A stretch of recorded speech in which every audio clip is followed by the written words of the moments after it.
একটু লক্ষ্য করুন এই ছোট কুকুরছানাটির দিকে। দারিদ্র্যের কষাঘাতে জর্জরিত হয়ে সে যখন ক্ষুধার্ত, তখন সে খাবারের আশায় একটি দোকানের সামনে দাঁড়ালো।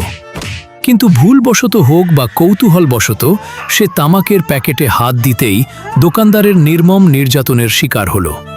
সে যখন যন্ত্রণায় কাঁদছিল, তখন পাশেই সে দেখতে পেল মাদক ও তামাকের ভয়াবহ পরিণতি। এক বয়স্ক ব্যক্তিকে দেখা যাচ্ছে তামাক সেবন করে অসুস্থ অবস্থায় পড়ে থাকতে। এটিই কি জীবনের শেষ গন্তব্য? ছোট্ট এই ছানাটি হার মানেনি। সে ঘুরে দাঁড়ানোর সিদ্ধান্ত নিল। মানুষের দেওয়া করুণার ওপর নির্ভর না করে সে নিজে কঠোর পরিশ্রম শুরু করল। রাস্তা থেকে ময়লা, আবর্জনা ও বোতল কুড়িয়ে তা পরিষ্কার করার কাজে লেগে গেল।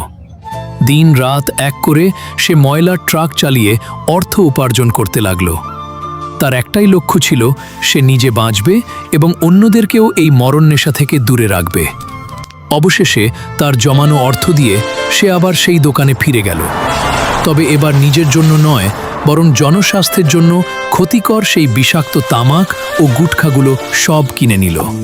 তারপর সেগুলোতে আগুন ধরিয়ে ধ্বংস করে দিল।